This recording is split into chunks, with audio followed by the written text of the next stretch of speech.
주역 64개 해설 기획 시리즈 11번째 시간입니다.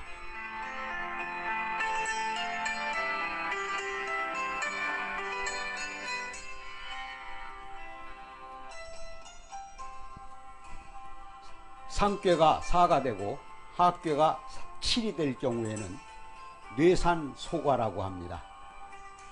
4개의 음 안에 2개의 양의 모습입니다. 산 위에 우레가 있으니 날아가는 새를 보는 것과 같으며 진동하는 소리를 잘 들을 수 있으나 실제로 잡기는 어려움을 뜻합니다. 따라서 비약적인 발전은 있으나 지나치면 반드시 재앙을 받게 됩니다. 보증을 서지도 말 것이며 중상모략을 조심해야 합니다. 작은 일은 성공하나 큰 일은 실패하기 쉽습니다. 운세는 작은 일이면 성공하지만 큰 일은 이루어내지 못합니다. 자기뿐만 아니라 상대의 일도 생각해서 조심스럽게 스스로를 억제하는 자세가 중요합니다. 지금은 조그만 일밖에 성공시키지 못하지만 경험을 자꾸 쌓음으로써 결국은 큰 일을 도전할 수 있습니다. 처녀는 집안에서 잇따른 불상사가 일어나니 고민 속에서 지내며 남의 도움으로 살아갈 운수입니다. 중년은 다사다난한데 허욕이나 불건전한 생활을 하면 만사가 허사가 되고 맙니다. 45세 이후는 풍족한 생활을 하고 이름도 날릴 수입니다. 여명은 초년에는 불운하나 길을 만나게 되며 가정을 꾸미면서부터 차차 불운이 가고 행운이 찾아 들어옵니다. 중년은 비교적 여유 있는 생활을 하겠으나 구설수를 조심해야 합니다.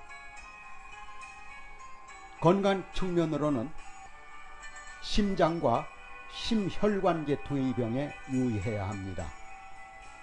직업적으로는 원만한 대인관계를 유지하도록 힘쓸 것이며 일을 좀 더 너그럽게 대하는 것이 좋습니다.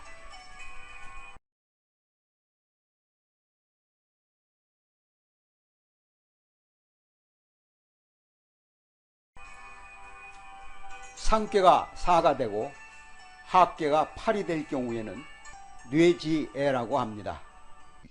주역의 64개 중 단 8개만이 대길한데 요 대길한 4-80의 뇌지애가 대길의 운수입니다. 하늘의 울림을 따라서 땅이 진동하니 호흡과 뜻이 맞아 기쁨을 나타내니 예괴라고 하였습니다.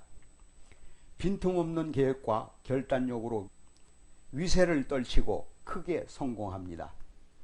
그러므로 정의심이 강하고 상대방을 굴복시키는 힘이 있고 모범생이라 할 수 있습니다. 한편 더디고 꼼꼼한 성격으로 인하여 자칫 향락에 빠져 도취되어 버리는 수가 있습니다. 미녀화 제초수왕륜 일조군왕 칙 부기영화 연꽃처럼 아름답고 우아한 미소에 재주가 뛰어나고 수명은 왕윤처럼 장수하리라. 하루아침에 임금을 모시는 몸이 되어 부귀영화를 누리게 된다 라는 뜻입니다. 운세는 오름세에 있으며 현재 영락해 있는 사람이라도 권토중래하여 크게 발전을 이룰 수 있습니다. 새로 희망이 솟을 때입니다. 하지만 즐겁고 기쁜 일이 많다고 해서 자칫 연락에 빠지게 되면 나태해지기 쉽습니다. 연꽃처럼 아름답고 우아한 미모에 재주가 뛰어나고 수명은 왕윤처럼 장수하리라. 하루아침에 임금을 모시는 몸이 되었으니 부귀영화를 누리게 되리라. 운세는 오름세에 있으며 현재 영락해 있는 사람이라도 권태중래하여 크게 발전할 이룰 수 있습니다. 새로 희망이 솟을 때입니다. 하지만 즐겁고 기쁜 일이 많다고 해서 자칫 연락에 빠지게 되면 나태해지기 쉽습니다. 이성의 유혹에 조심해야 합니다. 때의 변화를 알고 맑음 속에서도 쇠운의 징조를 재빨리 헤아려 적절히 대처해 나가는 것이 중요합니다. 건강 측면으로는 장가 치료를 요하는 병으로 고생할 수가 있습니다. 장가라고 하는 것은 소화기 계통을 말합니다. 직업적으로는 서서히 번창해 갈 것입니다. 대임을 맡을 때이고 영전이나 승진의 사령장이 오게 됩니다. 사회적으로는 사회 진출이 늦더라도 서둘지 말고 침착하게 좋은 기회가 오기를 기다리면 소원이 성취됩니다.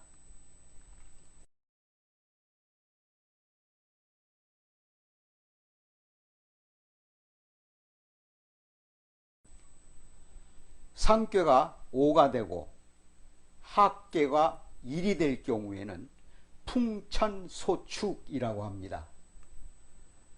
하나의 음과 5개의 양이 형통하는 꾀입니다. 먹구름은 일지만 비가 오지 않는 형국입니다. 소축은 저장되고 정체됨을 뜻합니다. 뜻을 이루려 해도 막힘이 있어 앞으로 나아가기가 어렵습니다. 불만이 있어도 어려워서 말 못하는 성정이어서 자칫 남으로부터 오해를 받고 착오를 일으키는 때도 있습니다. 머지않아 기운이 올 것이므로 무슨 일이나 성급하게 굴어서는 안 됩니다. 남편보다 아내가 우세하며 부부관계를 이루지 못해 사회적으로 지장이 많게 됩니다. 소축형 밀운불우 자아서교 작게 비축해야 형통한다. 구름이 짙으니 비가 내리지 않는다. 좋은 발복의 기운은 서쪽으로부터 시작될 것이다. 풍불산 해극복 바람은 계산하는 게 아니라 극복하는 것이다. 처녀는 불운하여 파란을 겪으며 질병으로 고생하겠으나 차차 불운이 풀려 중년에는 만사가 뜻대로 되며 27세경 이후에는 재산도 모으고 대성하게 됩니다. 특히 여행을 하면 좋은 일이 생기고 남의 도움도 얻을 수가 있습니다. 말년은 사업도 번창하고 이름도 떨치게 됩니다. 여자는 순종형으로 고분고분 말을 잘 듣는 편입니다.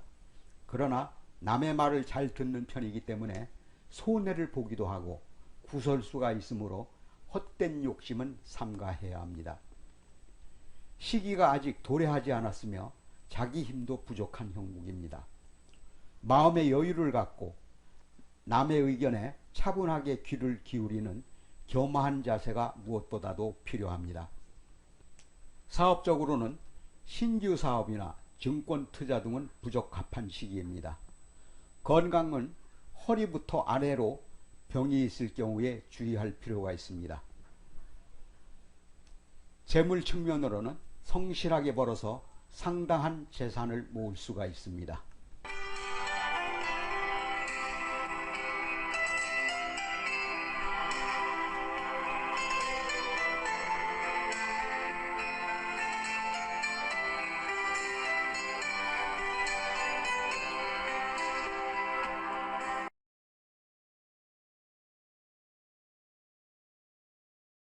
누군가 그리워질 때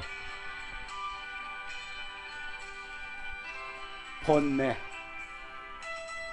보고 싶은 만큼 나도 그러하다네. 하지만 눈으로 보는 것만이 다는 아니라네.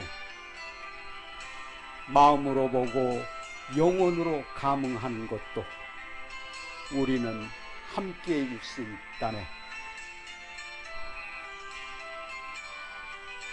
결국 있다는 것은 현실의 내 곁에 존재하지는 않지만 우리는 이미 한 하늘에서 저 달빛을 마주보며 호흡을 하며 살고 있다네.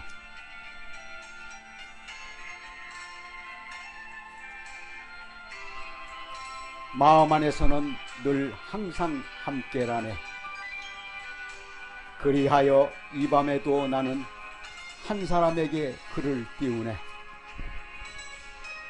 그리움을 마주보며 함께 꿈꾸고 있기 때문이라네. 두 눈으로 보고 싶다고 욕심을 가지지 마세. 내 작은 소유욕으로 상대방이 힘들지 않게 그의 마음을 보살펴 주세. 한 사람이 아닌 이 세상을, 이 우주를 끌어안을 수 있는 넉넉한 큰 믿음으로 갔세. 타인에게서 이 세상과 아름다운 우주를 얻으려 하지 마세요. 내 안의 두 눈과 마음의 문을 활짝 열고 내 안에 시간과 공간이 존재하는 내 우주를 들여다보세.